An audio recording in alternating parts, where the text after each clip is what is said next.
The television series we're going to chat about today always delivers the unexpected. So let's get that out of the way up front. I mean, that fact alone is one of the reasons it's some of the best narrative cinematic television ever produced, in my opinion. But I don't think there's any way you'd ever guess that its latest season has one of the most straight-up D&D characters I've ever seen on TV. And it's not even remotely a period fantasy production, the show. And Noah Hawley, the showrunner, the writer and director, he's an incredible storyteller. I think he'll go down in history as one of the best. Now, as with all things, your mileage may vary, but let's talk about it.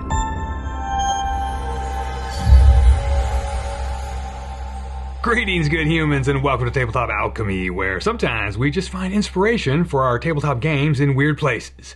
And we thank our patrons for all their much appreciated support. Thumbs up? Is that what you guys get? How about 2 thumbs up? Okay, so what's this show I'm going to chat about? It's FX's Fargo, which is available on Hulu. Okay, so a couple of things up front. I mean, one, I understand that being able to watch this show costs some hard-earned ducats, and there's just no way around that. I mean, unless you're a pirate. I will propose this idea, which is what basically I do nowadays for my own entertainment media consumption. Because we all know there are literally too many streaming services and content farms out there.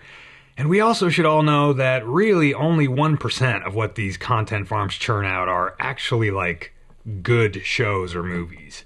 So for the past year, what I've been doing is basically subscribing to a single platform 1 month at a time. And every month I cancel the current service and hit up another one. This way, I'm just paying out roughly, 15 to 20 bucks a month and watching shows over time on all the different services. I'm sure there's a lot of people that are doing that. And if there's a show I want to watch that drops weekly when it premieres, I'll just wait till all the episodes have dropped. Yes, I might be watching a little bit late, but hey, cost is a factor nowadays, is it not?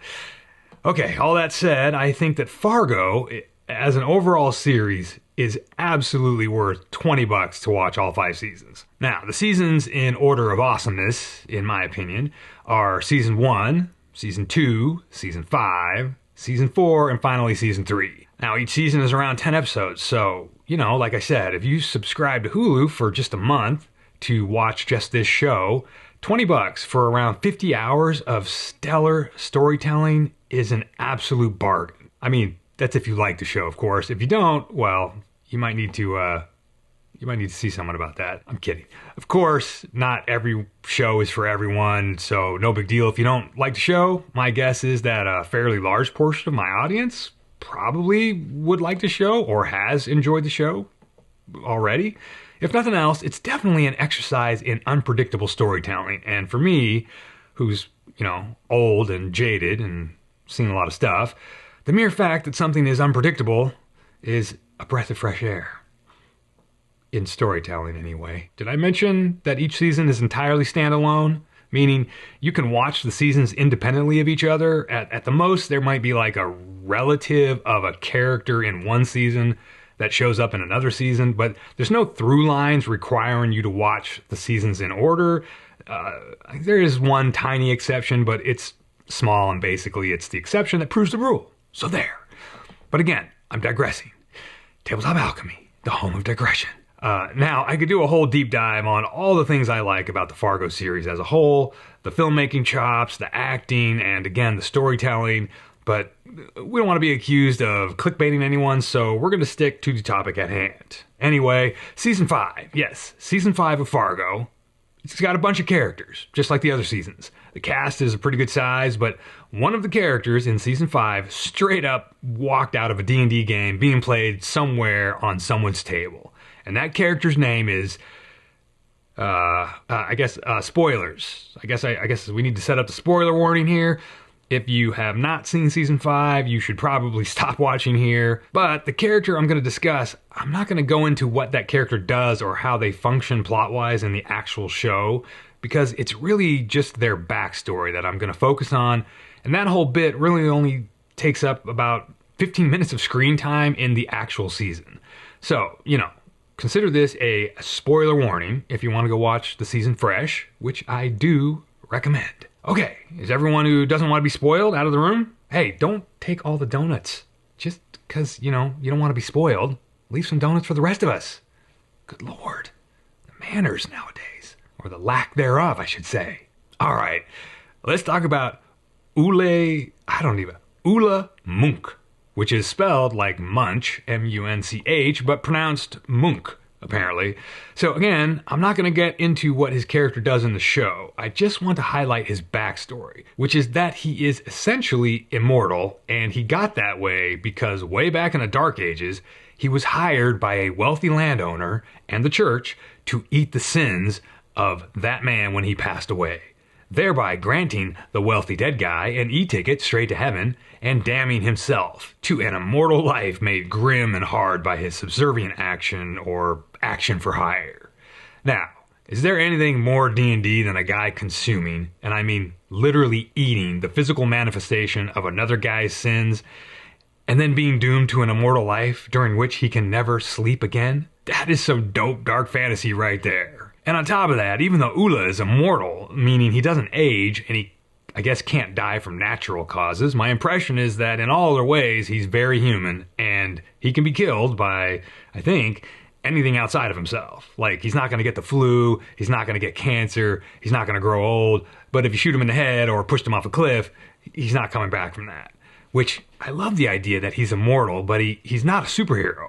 That's good for drama. I would argue that's the only way you can let the character be dramatic. Otherwise, you know, he's Superman or Wolverine, which are, in my opinion, undramatic. Now, one of my favorite movies, you know, like in my top 50 or whatever, is the movie Logan, which is a Wolverine or, you know, an X-Men comic book inspired movie.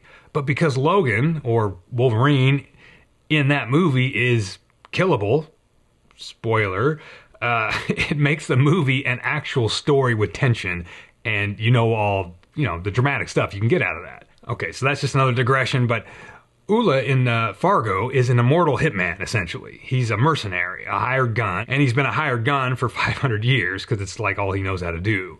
So, of course, when we encounter him in the show, he displays some fairly remarkable talent for staying alive, I guess would be the way to put it, but it's never done in a way that is over the top. Like, it's never like he's magically staying alive. It's he's using wit and skill to stay alive. Now, in his own words in the last episode, where he basically tells his backstory to some of the other characters, he kind of justifies for us, the audience, why he's able to survive. And it has to do with this notion that when he came across the sea to live in, on the North American continent, he fell in with or was taken in by some of the Native American tribes, way back in the day, and he learned their ways of living, which would include their skills at surviving and warfare, out in the wilderness. And then, of course, he's just gone on and on, accruing more and more experience. But he gets even more D&D. I'm kind of using D&D as an adjective, which I understand is maybe rubbing some people the wrong way, but you know what I mean. Because he uses what I guess we call dark magic or dark rituals to strike fear into the hearts of his enemies in the show. But even those don't actually act like fantastical magic. It's not like he casts a fireball or something like that.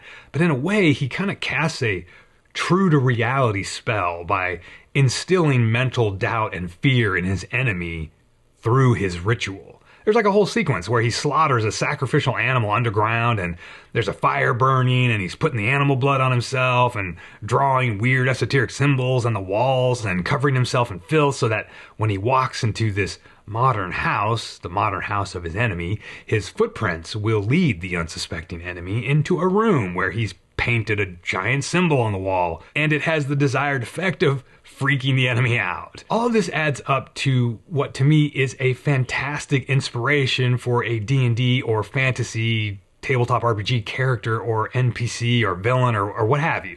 It's just such a cool character idea, this notion of, I'm going to pay you to consume my sins so I can go to heaven, and if you make that choice, you will become immortal, but also kind of cursed because you can't dream anymore, because your immortal body doesn't need sleep, or maybe can't sleep.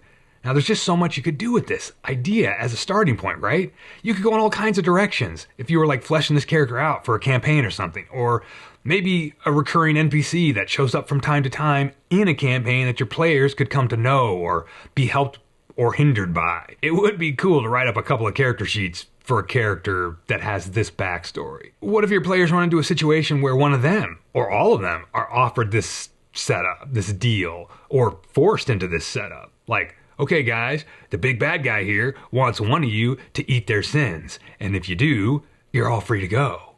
And you're saving the bad guy somehow, right? But the one who consumes said sins shall be cursed in this deceptively benign way, right? Like, hey, eat some sin, gain immortality. But it's not invulnerability, and you never dream again, which would probably incur some kind of gradual overtime penalty to maybe one of their stats where, I don't know, maybe over time they lose their sense of hope and goodness or something. I don't know. That could be like a discussion between the DM and the player on how that sort of thing might affect a character. But even at the base level, a character that doesn't age could introduce some interesting social interactions or whatever. Or maybe what would work best is if someone wanted to create a character with Ula's backstory as their backstory. They've been immortal for 100 years and now they're joining yet another adventuring party or something. Which, I understand there are like elves and dwarves which live for hundreds of years, but, you know, all this stuff is malleable and you could twist it or you know, conform it to your fantasy world. Like I said, it's all tabletop RPG stuff, right? So you can go off in whatever direction you want. And there are just hundreds of directions you could take this. So yeah, I just wanted to chat about Ula Monk because I just love the idea of that character. And when I watched the show and got to episode 3 and I first saw his backstory and finding out he's a sin eater, come on, what's more D&D than that? A sin eater. It's just rad. That's just the title of Sin Eater and the notion of sleepless immortality. Just those two things are super inspirational to me from a D&D perspective. And aside from all that, the 5th season of Fargo is fantastic and a super fun watch, and I obviously highly recommend the show overall and that season for sure. So, go watch some Fargo if you can. I'm sure you can get a lot of inspiration from any of the seasons, even though it's, like I said, a modern show set in a modern timeline, relatively speaking. There's a season that takes place in the 50s or whatever.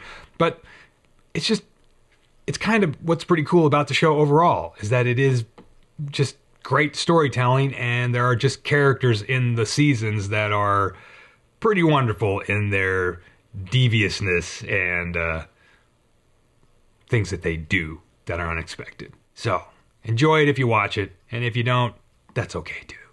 See ya.